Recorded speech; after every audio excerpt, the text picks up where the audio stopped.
पवित्रपते पत्रपोतस्य जितकामः पुने तक्षके यम धारण धन्य हाथे अपन शिखा स्पर्श करें चेदरोपणि महादेव तेजा समन्विते तेज देवेदिकां मध्ये तेजो वृद्धिं कुरुस्मे दैन्याथम जल ले लिए पृथ्वी मंत्र समेर पृष्ठ से सुतलम छंदा कूर्मो देवता आसन मृतकर्णे विनियोग आसन शुद्ध कर लिए पृथ्वी तो याधृता लोका देवी तुम हृणाधृता तुम जधारे माम देवीं पवित्रम कुरुच आसनम। हाथ जोड़े भगवान नारायण के, राम जी कृष्ण जी के ध्यान करें, पिताजी की सदगति भगवान से कामना करें। ओम नमो स्वनंताय सहस्रमूर्तये सहस्रपादाब्जक्षिरोरुबाहवे सहस्रनाय शाश्वते सहस्रकोटि युगधारिणे नमः। सशंखचक्रं सकिरीटकुण्डलं सपेतवस्त्रं सरसीरुहेक्षणं सहारवक्षास्थलकौस्तुभश्रियं नमामि विष्णुं सरसा चतुर्भुजं। कृष्णाय वासुदेवाय हरये परमात्मने प्रणतः क्लेशनाशाय गोविन्दाय नमो नमः। श्रीराम राम रघुनंदन राम राम श्रीराम राम भरताग्रज राम राम श्रीराम राम रणकरकस राम राम श्रीराम राम शरणं भव राम राम। माता रामो मत पिता रामचंद्र स्वामी रामो मत सखा रामचंद्र सर्वचंद्रो दयालुरनान्यम जाने नहीं आपदामपहरतारं दातारं सर्वसंपदां लोकाभिरामं श्रीरामं भूयो भूयो नमाम्यहम्। भरजनम भवबीजा अरजनम सुख संपदाम तरजनम यमदूतानाम राम रामेति गरजनम राम रामेति रामेति रमे रामे मनोरमे सहस्रनाम तत्तुल्यम श्रीराम नाम वरानने। कृष्ण कृष्ण कृपालो त्वाम आगतिरनाम गतिरभव संसार अर्णो मगनानाम प्रसीद परमेश्वर। अतसी पुष्प संकासम पीतवास समच्युतम ये नमस्यन्ति गोविंदम। अनादिनिधनो देवः शङ्खचक्रगदाधर अक्षय्य पुण्डरीकाक्ष सर्वपापहरो भव प्रेतमोक्षप्रदो भव। अब दक्षिणाभिमुख हो जाएं। मन वाणी को पवित्र करने के लिए भगवान नाम संकीर्तन करें। संकीर्तन करने से जो पुण्य फल प्राप्त हो उससे जीवात्मा को परमात्मा अपने चरण शरण में स्थान प्रदान करें। मन में ही भाव रखते हुए भगवान के नाम का कीर्तन करें। सीताराम सीताराम सीताराम कहिए सीताराम सीताराम जाहे विधि राखें राम ताहे विधि रहिए जाहे विधि ये सीताराम सीताराम सीताराम कहिए सीताराम सीताराम सीताराम कहिए। मुख में हो राम नाम राम सेवा हाथ में मुख में हो तू अकेला नहीं प्यारे राघव तेरे साथ में तू अकेला नहीं प्यारे राघव तेरे साथ में। विधि का विधान जान हानि लाभ सही विधि का विधान जान लाभ हानि सही जाहि विधि राखें राम ताहि विधि रहिए जाहि विधि राखें राम ताहि विधि रहिए। ये सीताराम सीताराम सीताराम कहिए। सीताराम सीताराम सीताराम ये सीताराम सीताराम सीताराम कहिए। सीताराम सीताराम सीताराम कहिए। किया अभिमान तो फिर मान नहीं पाएगा। किया अभिमान मान को मान नहीं पाएगा। गा होगा प्यारे वही जो सिया राम जी को भाएगा। होगा प्यारे वही जो सिया राम जी को भाएगा।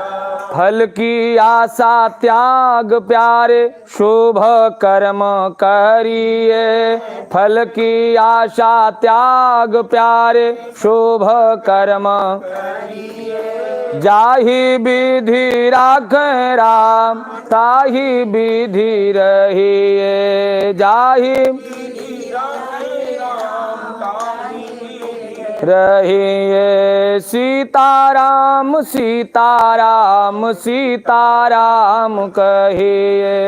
सीताराम सीताराम सीताराम कहिए। जिंदगी की डोर सौंप हाथ दीनानाथ के। जिंदगी की डोर हाथ दीनानाथ के। महलों में रखें चाहे झोपड़ी में वास दें।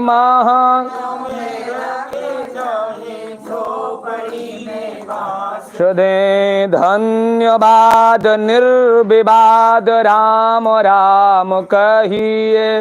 धन्यवाद निर्विवाद राम राम जाहि विधि राखें राम ताहे विधि रहिए। जाहे विधि राखें राम रहिए। सीताराम सीताराम सीताराम कहिए। सीताराम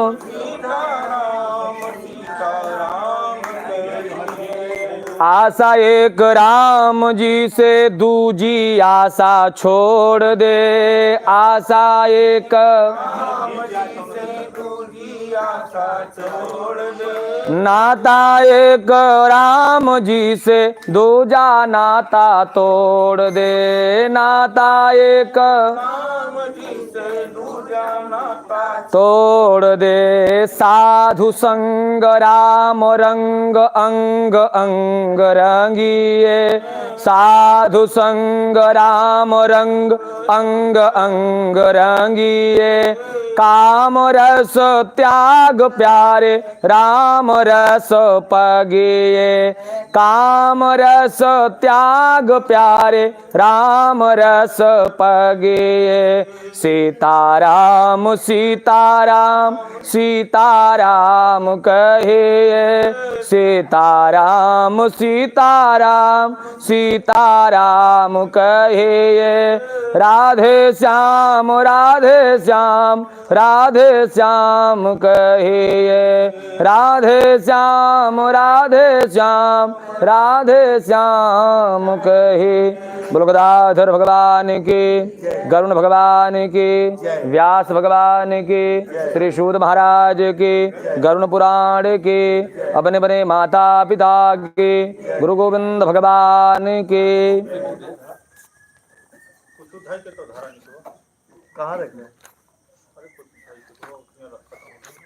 कल के महात्म में जीव जिस प्रकार माँ के गर्भ में प्रवेश करता है, गर्भाध में जैसे यातनाओं का उपभोग करता है और जन्म के पश्चात मृत्यु पर्यंत यातना का ही उपभोग करता रहता है, इसी महात्मा का भगवान ने वर्णन किया।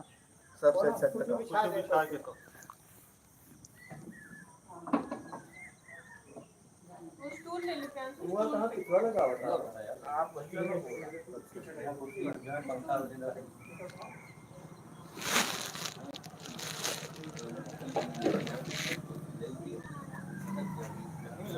ये ला भाई।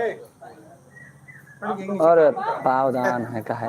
नहीं नहीं, ये लगा के स्टूल लगा के, ये लगा के ना एक स्टूल लगा के। जमीन लगा देगा।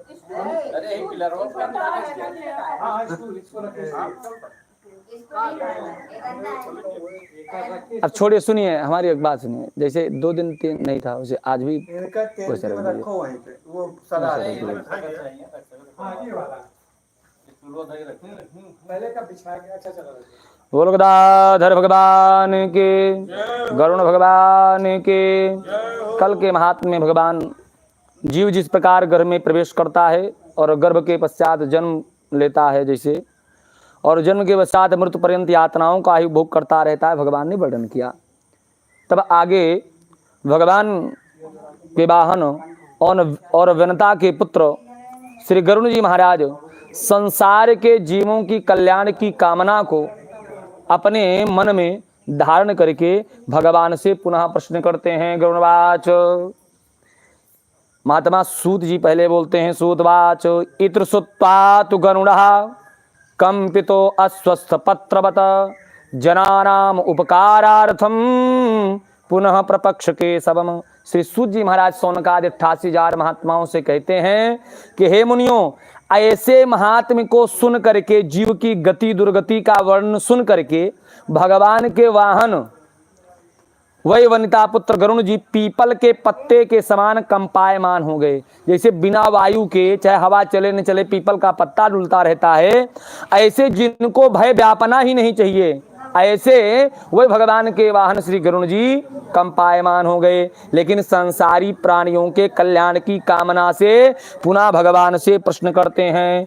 गरुणवाच, गरुण जी कहते हैं कि कृत्वा पापानि मनुजाः प्रमादात बुद्धितोऽपि वा नयान्ति यातनायाम्या कैनोपायेन कथ्यताम्। संसार अर्णो मगनानाम नराणाम दीन चेतसाम पापोहत बुद्धीनाम विषयोपोहतात्मनाम उद्धारार्थम वदस्वामिन् पुराणार्थम विनिश्चयम् उपायम जेन मनुजाः सदगतिम यान्ति माधव।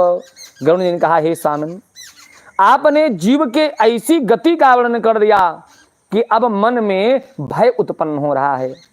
लेकिन संसार के जीवों के कल्याण की कामना से हम आपसे एक प्रश्न करते हैं कि इस संसार सागर में जन्म लेने के बाद जीव चाहे प्रमादवश यानी इंद्रिय के वशीभूत होकर के अनजाने में, अथवा ज्ञान बस विवेक बस जान समझ करके पापक कर्म कर ही जाए तो नयांत यातना याम्या, उसको यम की यातना का उपभोग न करना पड़े, ऐसा कोई शास्त्रोक्त उपाय कहने की कृपा करें। हे परमात्मन, संसार रूपी सागर में जो डूब चुके हैं, दिन का चित्त दीन हो चुका है, पाप कर्म में प्रवृत्त रहने से जिनकी बुद्धि समाप्त प्राय हो चुकी है, नष्ट हो चुकी है, विषयों में जो सदा सर्वदा सर्वकाल सर्व परिस्थिति में आसक्त रहते हैं, ऐसे मनुष्यों के उद्धारार्थ हे स्वामिन कोई पुराणोक्त शास्त्रोक्त उपाय कहने की कृपा करें। श्री भगवान वाच, भगवान बोले, साधु पृष्ठम त्वयातार्च मनुषाणाम हिताय वै शृणुस्व हिता भूत्वा सर्वमते कथयाम्यहम् दुर्गति कथिता पूर्वम् अपुत्राणाम च पापिनाम पुत्राणाम धार्मिकानाम तून कदाचित खगेश्वर पुत्र जन्म निरोधा स्यात् यदि केनापि कर्मणा तत्र कश्चित् उपायेन पुत्रोत्पत्तिं प्रसादयेत। भगवान कहते हैं, हे तार्क्ष, मनुष्यों के हित के लिए तुमने बड़ा श्रेष्ठ प्रश्न किया है, उत्तम प्रश्न किया है। सावधान होकर के सुनो, मैं आपसे सब कुछ कहता हूं। हे खगेश्वर, मैंने पहले जिन पापी जीवों की दुर्गति का वर्णन किया, ऐसे पापी जीवों की दुर्गति का वर्णन किया जो पाप कर्म करने में प्रवृत्त रहते हैं और पुत्रहीन हैं, लेकिन जो कदाचित धर्मात्मा हैं और पुत्रमान हैं, वह दुर्गति गति का उपभोग नहीं करते हैं। इसलिए यदि किसी कर्म के फलस्वरूप पुत्र का जन्म न हो रहा हो तो बुद्धिमान व्यक्ति के लिए, सज्जन व्यक्ति के लिए यह आवश्यक है कि पुत्रोत्पादन का प्रयास करें। तो महाराज पुत्रोत्पादन का उपाय क्या है? तो भगवान ने कहा कि हरिवंश कथाम श्रुत्वा सतचंडीम विधानतः भक्त्या श्री शिवम आराध्य पुत्रम उत्पादयेत सुधे। हरिवंश पुराण की कथा श्रवण करें, विधान से सतचंडी पाठ का अनुष्ठान करें, भक्त से भगवान शिव की आराधना करें। इन सत्कर्मों के फलस्वरूप घर में निश्चित में पुत्र का जन्म होगा, और नहीं होगा तो यही सत्कर्म ही उस जीव के सदगति के कारक बनेंगे। पुत्र की आवश्यकता क्यों है महाराज? क्योंकि पुण्णाम नाम नो नरकाद असमात् पितरम त्रायते श्रुतः तस्मात् पुत्र इति प्रोक्ता स्वयमेव स्वयंभुवः। स्वयंभू भगवान ब्रह्मा जी ने पहली बार पुत्र शब्द का प्रयोग किया। जैसे इसको हम दीवाल क्यों कहते हैं? हमारे पिताजी ने बताया कि ये दीवाल है, ये तखत है। उनको किसने बताया? उनके पिताजी ने, उनको उनके पिताजी ने। ऐसे पुत्र शब्द का सबसे पहली बार प्रयोग भगवान स्वयंभू ब्रह्मा जी ने किया। क्यों किया? पुण्णामनो नरकाद अस्मात् पितरम त्रायते स्वसुतः। जो अपनी माता पिता को पुण्णाम नामक नरक से मुक्ति दिलाए वही क्या है? पुत्र है। अन्य पुत्र क्या है? विष्ठा के समान है। तो महाराज पुत्र उत्पन्न हो तब सदगति जीव की होगी। तो हाँ, तो कितने पुत्र हो जावें? तो भगवान कहते एको विपुत्रो धर्मात्मा सर्वम तारयिते कुलम पुत्रेण लोकान जयति सूत्रे सा सनातनी। एक ही पुत्र हो लेकिन धर्मात्मा हो तो संपूर्ण कुल का उद्धार कर देगा। लेकिन यदि धर्म से हीन हो गया तो 7 पीढ़ी तक के पितरों का अधापतन हो जाता है। बिटिया भली और भगतहीन नहीं पूत सबरी ते स्वर्गे गई अधुंधकारी भूत। तो एक ही पुत्र हो लेकिन धर्मात्मा हो तो संपूर्ण का उद्धार कर देवेगा। इत वेदैरपि प्रोक्तम पुत्रम महात्म उत्तमम। ऐसा वेदों में पुत्रों का श्रेष्ठ महात्म वर्णन किया गया है। तस्मात् पुत्र मुखम दृष्ट्वा मुंचते पैतृकादृणात्। जो अपने पुत्र का मुख देख लेता है वो पैतृक ऋण से मुक्त हो जाता है। तो महाराज पुत्र उत्पन्न हो, चाहे एक ही पुत्र हो तब जीव की सदगति हो जाएगी। तो वह पुत्र किससे उत्पन्न हो? पत्नी के द्वारा उत्पन्न किया जाए। पत्नी कौन सी? तो बताया ब्रह्मोड़ा पुत्रोन्नयति संगृहीत स्वधेनयेत एवं ज्ञाता खगश्रेष्ठ हीन जाति सुताम तजेत। ब्रह्मोड़ा पत्नी से विवाह कर के द्वारा हम विवाह करें तब जो संतान उत्पन्न होवेगी वही संतान पिंडदान का अधिकारी है। ब्रह्मोड़ा पत्नी किसको कहते हैं? एक वर्ण में विवाह करें, एक वर्ण माने एक जाति में, लेकिन सगोत्री विवाह न करें, वर्णशंकर संतान उत्पत्ति न करें, नहीं तो उसके पिंडदान करने से 121 पीढ़ी तक के पितरों का अधापतन हो जाता है। इसलिए हीन जात के पुत्र का त्याग कर देना चाहिए। आगे भगवान कहते हैं श्राद्धेन पुत्र दत्तेन स्वर्यातीत किमुच्यते प्रेतो विपरदत्तेन गतः स्वर्गमतो शृणु। अपना पुत्र होवेगा और वह पिताजी के निमित्त श्राद्ध और पिंडदान आदि कर्म करेगा, पिताजी की सदगति होगी, इसमें आश्चर्य नहीं है। यदि कोई पराया व्यक्ति भी किसी प्रेत के निमित्त श्राद्धादि कर्म कर देता है तो उस प्रेत को सदगति की प्राप्ति हो जाती है। इस संबंध में हम आपको एक इतिहास सुनाते हैं। भगवान कह रहे हैं कि पुरा त्रेता युगेतार्थ राजा आसीद बब्रुवाहना महोदय पुरे रम्ये धर्मिष्ठो महाबला यज्वादानपति श्रीमान ब्राह्मण साधु वत्सलः शील आचारोपेतो दया दाक्षिण्य संयुताः पालयामास धर्मेण प्रजापुत्र निवौरसान छत्र धर्मरतो नित्यम सादंडयान दंडनृपः। भगवान कहते हैं हे तार्क्ष गरुड़, पूर्व काल में त्रेता युग में महोदयपुर नाम के रमणीक नगर में एक बब्रुवाहन नाम के राजा हुए। वह राजा यज्ञ करने वाले, दान कर्म करने वाले, शील आचार आदि गुणों से संपन्न थे, दया दाक्षिण्य से युक्त थे, अपनी प्रजा का पुत्रवत भाव से पालन करते थे, नित्य प्रतिदान आदि कर्म करने में तल्लीन रहते थे, यथा योग्य व्यक्ति को दान कर्म करते थे, जिनके ऊपर योग्यता होती, जिनके पास योग्यता होती थी उनके प्रति परोपकार की भावना उनके हृदय में उत्पन्न होती थी, और दंडनीय व्यक्तियों को सदा दंड भी दिया करते थे। सा कदाचिन महाबाहो ससैनो मृग्यांगतः वनम विवेश गहनम नाना वृक्ष समन्वितम। एक दिन राजा के मन में शिकार खेलने की इच्छा हुई, तो शिकार खेलने के लिए अपने बहुत सारे सैनिकों के साथ रथ पर असवार होकर के राजा नाना प्रकार के गहन वृक्षों से समन्वित एक गहन वृक्षों समन्वित घने जंगल में राजा ने प्रवेश किया। और जंगल में जैसे प्रवेश करते हैं तो नाना मृग समाकीर्णम नाना पक्षी निनादितम मन मध्ये तदा राजा मृगम अपश्य दूराद तेन विद्धो मृगोतीव बाणेन सुदृढ़ेन चा बारम आदाय सा तस्य वने दर्शनम एवान कक्षेण रुधिर आद्रेण सा राजा अनुजगाम तम ततो मृग प्रसंगेन वनम अन्यम विवेशसा क्षुताम चित्कंठो नपति श्रम संताप मूषितः जलाशयम समासाद्य साहस एव विगाहतः। महाबाहो राजा जब जंगल में प्रवेश करते हैं तो वहां पर बहुत सारे पक्षी कलरव कर रहे हैं वृक्षों पर, नाना प्रकार के पशुओं की आवाजें वहां पर आ रही हैं, अनेक प्रकार बहुत सारे मृगों का झुंड वहां से जा रहा है। उन्हीं मृग के समूह में राजा ने एक सुंदर मृग को देखा और मृग के खाल लेने की इच्छा से राजा ने मृग पर मृगवेधी बाण छोड़ दिया। बाण जाकर के मृग को लगा, लेकिन मृग की मृत्यु नहीं हुई, केवल घायल हुआ।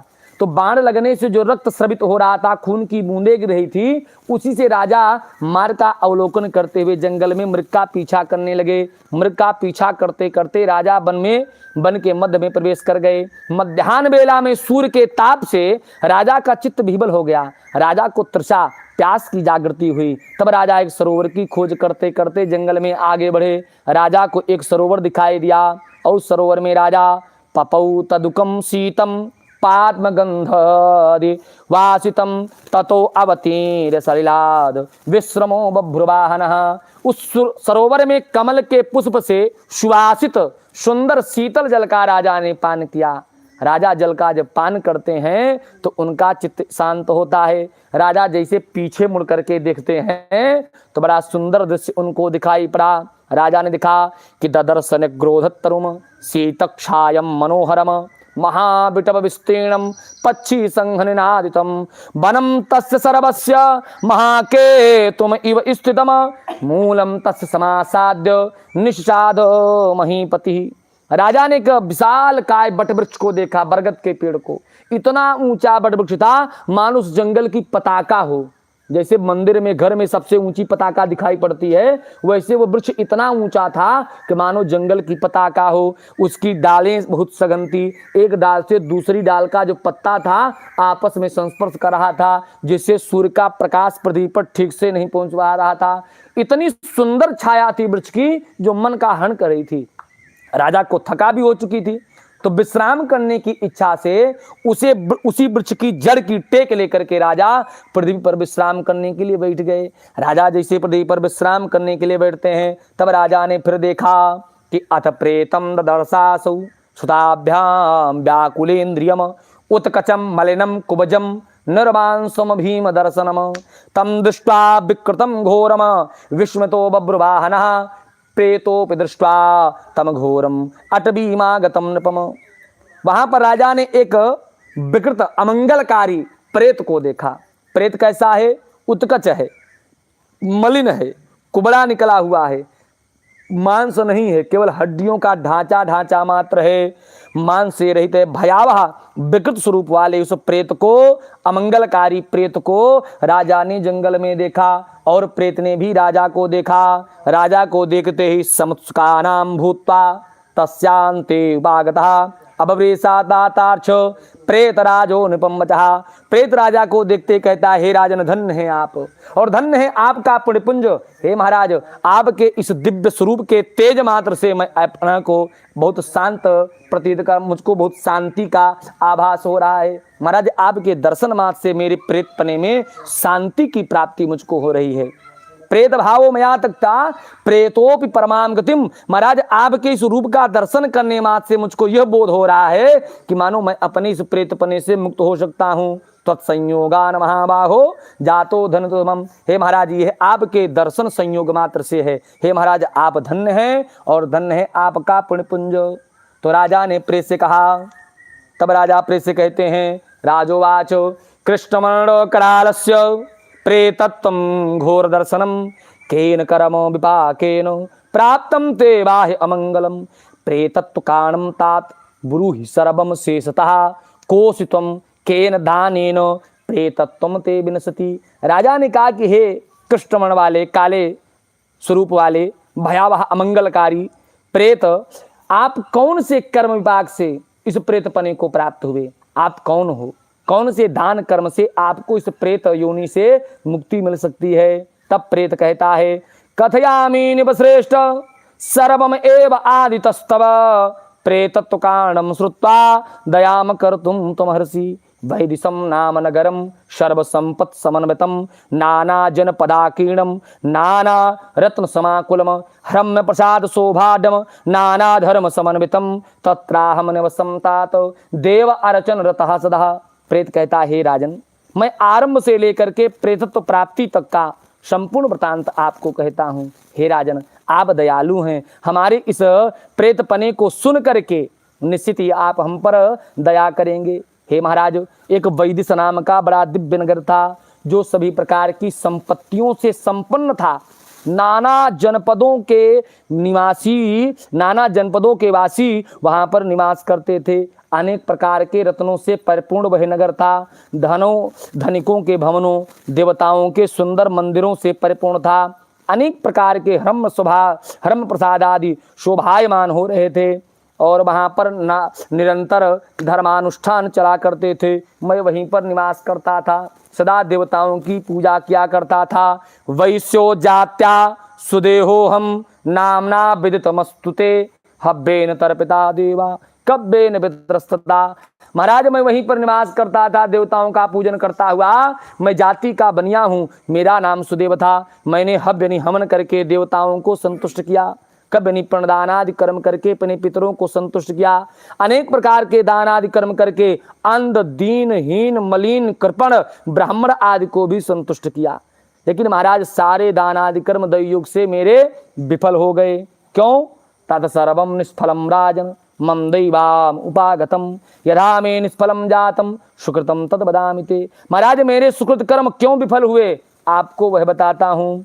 ममैव संततिर्नास्ति ना सुहन न च बांधवा न च मित्रम हिमे तादृका यह कुर्याद और्देकम। महाराज, हमारी संतान नहीं थी, वंश परंपरा में हमारी कोई नहीं था, हमारे मित्र नहीं थे, परिवारीजन नहीं थे जो हमारा और्दैहिक कर्म कर सकें। और्दैहिक कर्म माने दाह संस्कार, एकादशाह, सपिंडन श्राद्धादि, इसी कर्म को और्दैहिक कर्म कहा जाता है, त्रयोदशा तक कर्म को। और जिनके और्दैहिक कर्म नहीं होते हैं उनके लिए गयादि तीर्थों में जाकर के यदि 100 बार श्राद्धादि कर्म किया जाए तब भी उनकी सदगति संभव नहीं है। यस्यना यस्यान महाराज श्राद्धम मासी सोडकम प्रेतत्व सुस्थिरम तस्य दत्त श्राद्ध। जिनके लिए त्रैखोड़सी 3 खोड़सी श्राद्ध, मलिन खोड़सी, मध्यम खोड़सी, उत्तम खोड़सी, जिनके लिए 3 खोड़सी श्राद्ध न किया जाए उनके लिए भी यदि 100 बार जाकर के हम गयाद में श्राद्ध करें तो भी वह श्राद्ध निष्फल हो जाता है और उनका प्रेतत्व स्थिर हो जाता है। अब महाराज, अपनी इस प्रेतपने के मुक्ति का उपाय कहता हूँ। तावम और्दैहिकम कृत्वा माम उद्धर महीपते वर्णानाम चौ सर्वेशाम राजा बंधुर्हि उच्यते। महाराज, राजा सभी वर्णों का बांधव कहा गया है, सभी जातियों का बांधव राजा होता है। इसलिए आप हमारा और्दैहिक कर्म करो और और्दैहिक कर्म करके हे महीपति आप हमारा उद्धार कीजिए। तनमाम तारे राजेंद्र मणिरत्न ददामिते। महाराज, आप हमारा उद्धार कीजिए, मैं आपको एक महामणि प्रदान करूंगा जिससे आपका राज और समृद्धशाली हो जाएगा। तो कहा उपाय क्या है? तो उपाय में बताया कि सत्शास्त्र श्रवणम विष्णो पूजा सज्जन संगति प्रेत योनि विनाशाय भवंती तमया श्रुतम। बताया प्रेतत्व मुक्ति का उपाय हमने जो पहले जीवित रहते ब्राह्मणों से शास्त्रादि को श्रवण करते समय, पुराण आदि की कथा को श्रवण करते समय जाना, वह यह है कि भगवान के नाम का संकीर्तन, सत्शास्त्र का श्रवण, भगवान विष्णु की पूजा, साधु जनों की संगति, यही सब प्रेतपने के मुक्ति के उपाय हैं। इसलिए महाराज, मैं अब आपको भगवान विष्णु की प्रेत योनि से मुक्त होने वाली पूजा का विधान कहता हूँ। कुशवर्ण द्वैमानीय सुवर्ण न्याय संचितम तस्नारायण से क्या प्रथमां भूप कल्पयेत पीतृक्षाणां सर्वावभूस्तां असनाभितां विधेयुक्तः पूर्वे तुषितं तस् दक्षिणे मत्सूत्रम पश्चिमे वामनं देवम् उत्तरे गदाधरम मध्ये पितामहं चेतः देवं महेश्वरम पूजे विधानेन गंधपुष्पादि पृथक पृथक। बताया कि 2 सोने की प्रतिमा लावें उस प्रतिमा में भगवान विष्णु का ध्यान करके पीत वस्त्र से वेष्टित उस प्रतिमा को पश्चिम दिशा में कलश के ऊपर स्थापित कर दिए हुए। उसके पूर्व दिशा में उस प्रतिमा के पूर्व भाग में श्रीधर, दक्षिण भाग में मधुसूदन, पश्चिम भाग में वामन, उत्तर भाग में गदाधर भगवान और उसी के मध्य में पितामह ब्रह्मा और रुद्र के स्थापना करके गंध पुष्पा द्रव्य आदि से उनकी अर्चना करें और उसके बाद प्रदक्षिणा करके अग्नि में हवन करें। देवताओं को तृप्त करने के लिए घी, दही और दूध से विश्व देवताओं का तर्पण करें, उनको तृप्त करें। तदंतर समाहित चित्त वाला यजमान जो है श्राद्ध करता, वो स्नान करे पुनः और नारायण के आगे विनीत आत्मा बहुत शांत भाव को धारण करके वित्त पूर्वक मन में संकल्पित और्दैहिक क्रिया का आरंभ करे। इसके पश्चात बता कि तथा पादान विप्रेभो दद्याचु त्रयोदश सय्यादानम प्रदत्ताचा घटम पेतस विरजते। इसके बाद क्रोध और लोभ से रहित होकर के शास्त्रीय विधि के साथ श्राद्धों को, तीनों खोड़सी श्राद्ध और वृक्षोत्सर्ग श्राद्ध आदि कर्म करें। उसके पश्चात तदंतर ब्राह्मणों को 13 पददान करें और फिर सय्यादान दे करके प्रेत के लिए घटदान किया जाए। तो राजा कहते हैं, राजोवाच कथम प्रेत घटम कुर्याद दद्यात केन विधानतः ब्रूहि सर्वान अनुकंपार्थम घटम प्रेतो विमुक्ततम। प्रेत कहता है कि हे महाराज, राजा कहते हैं प्रेत से कि हे प्रेत, ये घटदान का विधान क्या है, इसके संबंध में थोड़ा विस्तार से बताइए। तो प्रेत कहता है, साधवृष्टम महाराजो कथयामी निबोधते प्रेतत्वम न भवेद्येन दानेन सुलेंचा। प्रेत कहता है, राजन आपने बड़ा श्रेष्ठ प्रश्न किया। संसार में अन्य बहुतेरे दान आदि कर्म करने से जो सुगति नहीं प्राप्त होती है, वो सुंदर गति घटदान करने मात्र से प्राप्त हो जाती है। इसलिए सुंदर स्वर्ण का घट बनावें, उसको घी या दूध से भर करके उसके पूर्व पश्चिम उत्तर 4 दिशाओं में 4 द्वारपालों का और उसके अधा भाग में ब्रह्मा जी का, मध्य में जनार्दन का, भाग में ऊर्ध्व भाग में भगवान शिव का आवाहन करें और धूचित गंधाद पुष्प से उनका पूजन करें। फिर दक्षिणा के सहित उस घट का वेदविद ब्राह्मण को दान करें। इस घटदान करने से निश्चित में प्रेतपने से जीव को मुक्त की प्राप्ति होती है। श्री भगवान आज भगवान कहते हैं, हे गरुण एवं संजलपतस्य प्रेतेन सह काश्यप। हे काश्यप नंदन गरुण, राजा और प्रेत आपस में यह संवाद कर ही रहे थे, कितने में राजा के हाथी घोड़े सैनिक सब सन्निकट आ गए। प्रेत ने राजा को महामणि प्रदान की और चला गया।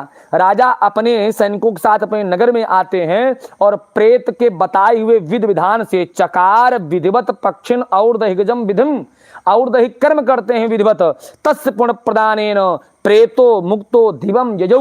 उस श्राद्धादि और दैहिक कर्म के प्रभाव से उसी दिन उस प्रेत को सदगति की प्राप्ति हो गई। तो भगवान ने कहा कि श्राद्धेन परदत्तेन गतः प्रेतो सदगतिम। यदि किसी पराये व्यक्ति के द्वारा श्राद्धादि कर्म करने से वह प्रेत सदगति को प्राप्त कर सकता है, तो किम पुनः पुत्र दत्तेन पिता याति चादवतम। तो पुत्र के द्वारा श्राद्धादि कर्म किया जाएगा तो पिताजी को सदगति मिलेगी, इसमें क्या आश्चर्य है। इतिहास मिमम पूर्णम श्रृणोत श्रावणे च यः न तो प्रेतत्वमायाता पापाचारितांपि। इस पवित्र इतिहास को जो सुनाता है वह पापाचारी होते भी उनका मन भगवान के चरणों में लगा रहता है। श्री गुरु पुराणे सारुद्वारे बबुर्वाहन प्रेत संस्कारो नाम महात्म्य नारायण चरण कमल अर्पणमस्तु। बोलो गदाधर भगवान की, गरुण भगवान के। श्राद्ध विधान को सुन करके श्री गरुण जी महाराज पुनः भगवान से प्रश्न करते हैं। गरुणवाच आमुस्मकीं क्रियाम सर्वाम वद सुकृतनाम मम कर्तव्या सा यथा पुत्रैस् तथा च कथय प्रभो। गरुण जी ने कहा, परमात्मन आपने बताया कि धार्मिक जन को और पुत्रवान को दुर्गति नहीं मिलती। तो जो धार्मिक जन हैं, जिनके पुत्र हैं, वे पुत्रादि अंत समय में पिताजी की सदगति के लिए क्या क्रिया करें, अथवा मरण धर्मा प्राणी को कौन सा दानादि कर्म किस विधान से करना चाहिए जिससे उसको धर्मात्मा व्यक्ति को सदगति की प्राप्ति हो। तो भगवान वाच, भगवान बोले, साध पृष्ठम तयातार्च मनुसाराम हिताय वै धार्मिका हम चित्कृत्य तत्सर्वम कथयामिति। भगवान कहते हैं, हे गरुण साधु साधु, बड़ा सुंदर प्रश्न किया है। धार्मिक जनों के अंत समय के करने योग्य कर्म का मैं विस्तार से वर्णन करता हूँ। सुकृतिवार्ध के दृष्ट्वा शरीरम व्याधि संयुतम प्रतिकूलान ग्रहांश्चैव प्राण घोरस चास्तुतिम तदा स्वामरणम ज्ञात्वा स्याद निर्भया स्याद इंद्रतः अज्ञात ज्ञात पापानाम प्रायश्चित्यम समाचरित। इस महात्म को सावधान होकर के हमको आपको श्रवण करना है। भगवान कहते हैं जब सुकृति बार्ध के दृष्टवा हमारा जो सुकृत कर्म है वो क्षीण होने लगा, शरीर में वृद्धा अवस्था आ गई, शरीर रोगों से घिर गया है और हमारे ग्रहादिक विपरीत हो चुके हैं, कानों में उंगली देने से शब्द न सुनाई पड़ता हो, तो निश्चित विचार करके जान लेना चाहिए कि 6 मास के भीतर मृत्यु है। अब मान लीजिए आज हमने कानों में उंगली लगाई, हमको शब्द सुनाई पड़ना बंद हो गया, अब पता लगा कि ये 6 महीना हमारा कल ही पूरा होने वाला है, अथवा अभी पूरा का पूरा 6 महीना बचा है, तो ऐसी अवस्था में किया क्या जाए। तदा स्वामरणम ज्ञात्वा निर्भया स्यात् इंद्रतः। अपने मरण को जानने के बाद आप निर्भीक हो जाइए, अपनी इंद्रियों को अपनी मन में अपने वशीभूत कीजिए और ज्ञात अज्ञात अवस्था में किए गए पाप कर्म का प्रायश्चित कीजिए। तो पाप कर्म का प्रायश्चित क्या है। यदा स्याद आतुरा काल सदा स्नान समारभेत पूजनम कार्य विष्णु सालग्राम स्वरूप। जैसे ही आपको अपने मरण का समय ज्ञान हो जाए, मान लीजिए, तब क्या करें, भगवान सालग्राम स्वरूप विष्णु का पूजन करें। कैसे करें। अर्च एद गंध पुष्पैश्च कुंकुमैश्च तुलसी दलैः धूपैः दीपैश्च नैवेद्यैश्च बहुभिर्मोदकादि। गंध पुष्प धूप दीप नैवेद्य लड्डू मोदक आज से भगवान का यथोचित पूजन करें। दत्त्वा दक्षिणाम विप्रान, ब्राह्मण को दक्षिणा प्रदान करें। नैवेद्यो भोक्षेत, ब्राह्मण को भोजन करावें। अष्टाक्षम द्वासाक्षम जपेन मंत्रम अक्षर में अष्टाक्षर द्वासाक्षर में च जपेन मंत्रम, अष्टाक्षर या द्वासाक्षर मंत्र का ब्राह्मण से जप करवावें अथवा स्वयं जप करें। क्यों। क्योंकि संसमरे चैव विष्णोर्नाम शिवसचा हरेर नाम हरेत पापम नृणाम श्रवण गोचरम। भगवान के नाम को, भगवान के रूप का स्मरण करें अपने मन में और भगवान के नाम का उच्चारण करें मुख के द्वारा, क्योंकि भगवान हरि का नाम जो है वो पाप को हरण करने की सामर्थ्य रखता है। रोगिणो अंतिका श्यामा अंतकाम आसाद्य शोचनीयम न बांधवई अस्मरणीयम पवित्रम में नामधेयम।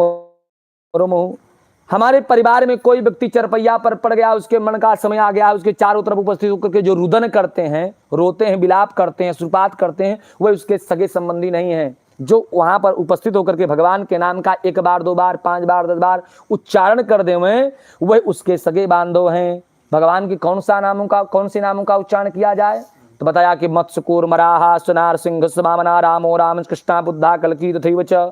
चाहे भगवान के दशावतार में किसी भी नाम का आप उच्चारण कर लीजिए, मत्स्य कूर्म वराह नार सिंह वामन परशुराम राम कृष्ण बुद्ध कल्की, इन नामों का एतानि 10 नामानि सर्व असमर्थव्यान सदा बुद्धि। भगवान के दशावतार के इन नामों का बुद्धिमान व्यक्ति को सदा स्मरण करना चाहिए, मरण के समय ही नहीं, क्योंकि मरण का समय कब है ज्ञात ही नहीं है। समीपनो रोगिणो ब्रूयात्, प्रकृता जो रोगी व्यक्ति के समीप पहुंच करके उच्चारण करें उनसे ज्यादा उसका सगा संबंधी और कोई नहीं हो सकता है। क्योंकि कृष्णेति मंगलम नाम यस्य वाची प्रवर्तते तस्य भस्मी भवन्त्यासु महापातक कोट्या। भगवान कृष्ण के मंगलमय नाम का जो उच्चारण करता है उसके महापातक कोटि पर्यंत के पाप ताप संताप सब समाप्त हो जाते हैं। म्रियमाणो हरे नाम श्रवण गोचरम अजामिल बुद्ध्यामा किम पुनाथ। जब अजामिल जैसा व्यक्ति मरते समय अपने पुत्र नारायण को बुलाता है और भगवान उसका उद्धार कर देते हैं, तो जो भगवान के नाम का ही उच्चारण कर देगा भगवान उसका उद्धार करेंगे। इसमें क्या आश्चर्य किया जाए। हरेर नाम स्याह शक्ति, बताया कि हरि हरति पापानि दुष्ट चित्तैरप असमर्थः। भगवान का नाम अग्नि के समान है, जैसे आग जल रही है और उस पर आपकी इच्छा है हाथ रखने की तब, और गलती से हाथ रख दीजिए तब, दोनों अवस्था में हाथ क्या होगा, जल जाएगा। ऐसे भगवान का नाम है, चाहे गलती से ही भगवान का नाम ले लिया जाए, दुष्ट चित्त के साथ भगवान का नाम ले लिया जाए, हरि हरति पापानि दुष्ट चित्तैरप असमर्थः। यदि हम दुष्ट चित्त से भी भगवान का, कुभाव से भी भगवान का नाम ले लेते हैं, तब भी भगवान का नाम हमारा मंगल ही करने वाला है। हरेर नाम स्या शक्ति पाप निर्हरणे द्विज तावत कर्म तुम समर्थो ना पातकम पातकी जनः। भगवान हरि के नाम में पाप के हरण करने की इतनी सामर्थ्य है, इतनी शक्ति है कि एक पापी जीव अपने जीवन पर्यंत उतना पातक कर्म कर ही नहीं सकता है। किंग करे भ्यो यमः प्राह ना यदुम आसिगम जन्म नैव आन भोदूत हरिनाम अस्मन्नरम। जब यमराज के दूत अजामिल को ले जाने के लिए आए तुरंत उसने अपने पुत्र नारायण को बुलाया और नारायण को पुकारते भगवान के पार्षद वहां पर प्रकट हो जाते हैं और यमराज के काले कलूटे दूतों को भगाने तक यहाँ से भग जाओ। कहा नहीं नहीं भैया, इसने जीवन भर पातक कर्म किया, इसको हम ले जाने के लिए आए हैं। कहा नहीं, इसने हमारे भगवान का नाम ले लिया। कहा नहीं, ये अपने पुत्र नारायण को पुकार रहा था। तो भगवान के पार्षदों ने बताया कि इसके बेटे का नाम 1 साल 2 साल 10 साल से है और हमारे भगवान का यह नाम अनादिकाल से है। जब यह सृष्टि नहीं थी तब से भगवान का नाम नारायण है। वह भगवान के द्वारा इस सृष्टि का सृजन हुआ है, इसलिए इसका तो मंगल होगा ही। यमराज के दूतों के बार बार कहने पर भगवान के पार्षदों ने धक्का दे करके मार करके भगाया। तो जैसे ही दूत लोग यमराज की पुरी में पहुंचते हैं तो हाथ में लिया हुआ दंड और पास फेंक दिया। कहा महाराज अब नौकरी नहीं करेंगे। कहा क्या हुआ? कहा वहां पर गए थे तो भगवान के पार्षदों ने भगा दिया। कहा क्यों भगाया? कहा क्योंकि उसने नारायण शब्द का उच्चारण कर दिया। कहा बस बस बस शांत हो जाओ, यहां पर यह नाम भी मत लेना। कहा क्यों? कहा यहां पर भी यदि किसी पातकी के कान में यह शब्द पड़ गया तो उसका भी उद्धार हो जाएगा।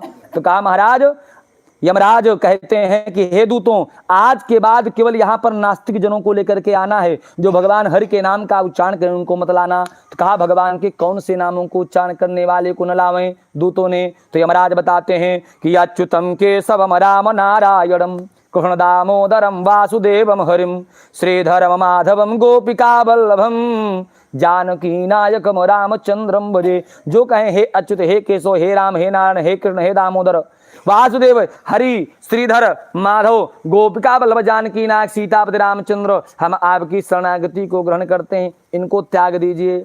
और किनको लावे महाराज? तो जो कहें कमल वासुदेव विष्णु धरणी धराच संगचक पाणे भौषणम इतीरियंती ए वही त्यज भट दूर तरेण। जो कहें कि हे वासुदेव कमल विष्णु धरणी को धारण करने वाले, शंख चक्र गदा पद्म को धारण करने वाले, हम आपकी शरणागति को ग्रहण करते हैं, इनको दूर से ही त्याग दीजिए, इनको लाइएगा नहीं। कहा महाराज फिर लावें किनको? कहा तान आन यद्धमसतो विमुखान मुकुंद पादार बिंद मकरंद सादस्रजम निष्किंचनै परमहंस कुलैर जुष्टाद गृहे निरैवर्तम निबद्ध तृष्णान। कहा कि उनको लेकर के आना। किनको? जो विमुखान मुकुंद पादार बिंद, जो भगवान मुकुंद के पादार विंद की सेवा से दूर रहते हो। और कौन मुकुंद भगवान? ऐसे स्वभाव वाले भगवान मुकुंद जो निष्किंचनियों से सेवित होते हैं और उनसे सेवित होकर के परमहंस कुरेष्टाद परमहंस का पद प्रदान कर देते हैं। हिमालय की तलहटी में रहने वाले बाबा लोग, जिनको परमहंस का जो पद होता है, प्रतिष्ठा है, जिसे प्रधानमंत्री का पद बहुत श्रेष्ठ पद माना जाता है ना राष्ट्र में, ऐसे परमहंस जो पद होता है ये इतना धुरंधर पद है कि भगवान से भी श्रेष्ठ इसको संज्ञा दी गई है परमहंस का पद। ऐसे परमहंस का पद किनको मिलता है? हम जैसे लोगों को नहीं मिलता जो लड्डू मालपुआ भगवान को भोग लगावें। वही निष्किंचनी जो हिमालय की तलहटी में रहकर के तपस्या करते हैं, जिनके पास कुछ नहीं है भोग लगाने के लिए, पूजा करने के लिए, लड्डू मालपुआ धूप दीप नैवेद्य कुछ नहीं है, ऐसे जनों को परमहंस का पद प्रदान करते हैं भगवान, सेवा से संतुष्ट होकर के। ऐसे मुकुंद भगवान की सेवा से जो व्यक्ति च्युत रहता है, अर्थात जिन भगवान की सेवा करने के लिए, पूजा करने के लिए गंध पुष्प अक्षत तुलसी दल धूप दीप नैवेद्य कुछ नहीं चाहिए, केवल भाव मात्र चाहिए, ऐसे भगवान मुकुंद की पादार बिंद की सेवा से जो व्यक्ति च्युत रहता है, दूर रहता है, नहीं करता है, अलग रहता है, ऐसे जनों को पकड़ करके ले आना यहाँ पर। कहा महाराज और किनको लावें? तो बताया कि जिह्वा न भक्ति भगवत गुणनाम ध्येयम ते तस्य न स्मरति तच्चरणारविंदम कृष्णाय नो नमति यच्छ्रिये कदापि तान आनयद्मसतो कृत विष्णु कृत्यान। जिनकी जीवा भगवान के नाम का कीर्तन करती हो, जिनके हाथ भगवान की सेवा न करते हो, जिनके पैर तीर्थ यात्रा न करते हो, जिनके नेत्र भगवान का दर्शन न करते हो, जिनका सर भगवान के सामने झुकता न हो, ऐसे जनों को यहाँ पर पकड़ के लाइएगा, पकड़ करके। इसलिए भगवान कहते हैं कि कि तस्मात् संकीर्तनम विष्णोर जगन मंगल कारकम। भगवान विष्णु का एक संकीर्तन मात्र ही इस संसार में परम कल्याणकारक, परम पवित्रकारक, परम उद्धारक है। महामति पक्षेंद्र विद्याम प्रायश्चित्यान चीड़ान नारायण परामुखम। अब पुनः हम आप अपने संवाद पर लौट करके आते हैं। जब जीव का आतुर समय क्या आ जाए तो ज्ञात अज्ञात अवस्था में किए गए पाप कर्म का क्या करें? प्रायश्चित करें। प्रायश्चित कर्म क्या में क्या किया जाए? भगवान नारायण की पूजा करें। लेकिन भगवान नारायण की पूजा में विधान बताया कि प्रायश्चित्यानि चीड़ानि नारायण परामुखम न निष्पुनन्ते दुर्बुद्धम सुराकुम विपावगाः। भगवान की पूजा तो करें लेकिन भाव से कर रहे हैं, ऐसा भाव होना चाहिए। नहीं तो अगर भाव नहीं है तो देखिए गंगा जल एक ही होता है। जैसे किसी बर्तन में आप एक बिंदु गंगा जल डाल दीजिए, बाकी उसमें जल भर दीजिए, उसको हम क्या कहेंगे? गंगा जल। उसके दर्शन से, स्पर्श से, पान से, मज्जन से गंगा जी के दर्शन, स्पर्श, पान और मज्जन का फल हमको प्राप्त होगा। लेकिन यदि किसी बर्तन में हम आधा पात्र भर देवें, किसी बर्तन को आधा भर देवें गंगा जल से, अब आधा उसमें मदिरा डाल देवें, और जब उसका हम सेवन करेंगे तो हमारी इंद्रियों में विकार उत्पन्न होगा। ऐसे भगवान की जो सेवा पूजा की जाए, भगवान की शरणागति को ग्रहण करके की जाए, पाप कर्म का प्रायश्चित भगवान की शरणागति करके किया जाए। यदि भगवान से पृथक होकर के, दूर होकर के हम अपने पाप कर्म का प्रायश्चित करना चाहेंगे तो वह अपनी पूर्णता को प्राप्त होने वाला नहीं है। मांस स्थिर वक्त काये वैतरण्याम पतेन नसा यो अंते दद्याद द्विजो भृतनंदनीति। जो अंत समय में, अंतिम समय में, मरण के समय में ब्राह्मण के मुख से नंद नंदन इस वाणी मात्र को, इस वाक्य मात्र को श्रवण कर लेते हैं, उसको मांस और रुधिर युक्त बैतरणी नाम की नदी में नहीं गिरना पड़ता है। अतः अस्मरेण महार विष्णोर नाम पापौघ नाशनम। इसलिए भगवान विष्णु के नाम को, जो अमोघ पाप को नाश करने की सामर्थ्य रखता है, ऐसे भगवान विष्णु के नाम का निरंतर हमको संकीर्तन करना चाहिए, भगवान के रूप स्वरूप का ध्यान करना चाहिए। और फिर क्या करें? गीता सहस्त्रनामानि पठेद वा शृणुयात्। गीता का, भगवान के सहस्त्रनाम का पाठ करें या किसी के द्वारा पाठ करवा करके श्रवण करें। और क्या करें? एकादशी व्रतम गीता गंगाम तुलसी दलम। ये जो एकादशी का व्रत है, गीता है, गंगा जल है, तुलसी दल है, विष्णु पादाम्बुनामानि, भगवान विष्णु का जो पादोदक है, चरणामृत है, ये सब नरक में जाते हुए प्राणियों को भी सद्गति प्रदान करने वाले होते हैं। अंतो जनो यद्राति स्वल्पम वद्वा मोक्षम भवेतार्च यद पुष्टान्मुते। अंत समय में थोड़ा या बहुत जो भी भगवान के नाम का संकीर्तन करें, स्मरण करें, गीता का पाठ करें, विष्णु सहस्त्र नाम का पाठ करें या श्रवण करें, दानादि कर्म करें, अंत समय में ये सबका कर्म अत्यधिक फल प्रदान करने वाले हो जाते हैं। और अंत काले सत्पुत्र सर्वदानान प्रदापयेत। और अंत समय में यदि सत्पुत्र होता है तो बहुत प्रकार के दानादि कर्म करता भी है। ये तदर्थे सुते लोके प्राप्ते धर्म कुबदेही। इसी काम के लिए हम संसार में पुत्र की कामना भी करते हैं कि वृद्धावस्था में हमारी सेवा करेगा, मरने के बाद दानादि कर्म, पिंडदानादि कर्म करेगा, नहीं तो खाएंगे पिएंगे मर जाएंगे, बेटा बेटी क्या करेंगे। केवल इसी एक दिन के लिए हम संसार में पुत्र की कामना भी करते हैं। और भूमिष्ठम पुत्रम दृष्ट्वा अर्धोन्मीलिलोचितम पुत्र स्तष्टान कर्तव्या तर्धेन पूर्व संचिते। और जब पिताजी चरपैया पर पड़े हों, जब उनका कुछ नेत्र खुला हो, मात्र बिल्कुल आतुर समय, मरण का समय आ चुका हो, उस समय पुत्र संचित धन की बहुत इच्छा न करके अपनी सामर्थ्य के अनुसार दानादि कर्म करे। अच्छा, आतुर समय, मरण के समय दानादि कर्म करने से लाभ क्या होगा? बताया कि आतुरे चो परागे चा द्वयम दानम विशिष्टते। आतुरकालीन मरण के समय और पराग माने कहते हैं ग्रहण काल, दोनों ग्रहण, सूर्य ग्रहण, चंद्र ग्रहण, इन समय में जो दानादि कर्म हम करते हैं वह दान कर्म अन्य समयों में किए गए दानादि कर्म की अपेक्षा कर 100 गुना अधिक फल प्रदान करता है। इसलिए अंत समय में दानादि कर्म अवश्य किया जाए। अंत समय में कौन से दानादि कर्म विशेष तौर पर किए जाए? तो बता, तिलाम लोहम हिरण्यम चा करपासो लवणम तथा सप्तधानम चितिर्गावो वायकम पामनम सतम। तिल, लोहा, सोना, रुई, नमक, सप्तधान, पृथ्वी, गाय, ये 8 दान किए जाएं। 8 न हो सके तो एक ही दान किया जाए, लेकिन ये दानादि कर्म करने, यदि आपकी सामर्थ्य शक्ति हो तो ये दान कर्म करने आवश्यक हैं। एता अष्ट महादानम महापातक नाशनम। ये 8 महादान महापातक को नाश करने की सामर्थ्य रखते हैं। भगवान कहते हैं मम सोदभूता पवित्रास्तिलाहा। ये हमारे जो पसीने का मल होता है, भगवान कह रहे हैं उसी से 3 प्रकार के तिल उत्पन्न हुए, काला, भूरा, सफेद। ये तिल संसार के लिए पवित्र कारक हैं। असुरा दानमा तिलदानता। तिल के दान करने से असुर दानव दैत्य सब तृप्त हो जाते हैं। भगवान बताया कि लोह दान करने से पृथ्वी पर हाथ रख करके प्राणी यम की सीमा में प्रवेश नहीं करता है। क्यों? क्योंकि कुठारो, मुसलो, दंडा, खड्ग, छुरका था यमराज और यमराज के दूतों के हाथ में जो कुठार, मुसल, दंड, खड्ग, छुरी आदि शस्त्र है, ये सब लौह के हैं। तो लौह के दान करने से यमराज के दूत प्रसन्न हो जाते हैं। यमदूता नाम संतुष्टि दानम ते दूतम। यमराज के दूतों को संतुष्ट करने के लिए लौह दान किया जाए। उसके बाद फिर क्या किया जाए, उर्णः श्याम सूत्र कुदुम्रहा शेषामलो मुहूतालोदान सुकृताः शुनताच परम गुह्याम दानानाम दान तुम दत्तेन तुंतु से भूर्वा स्वर्गवासिनाः।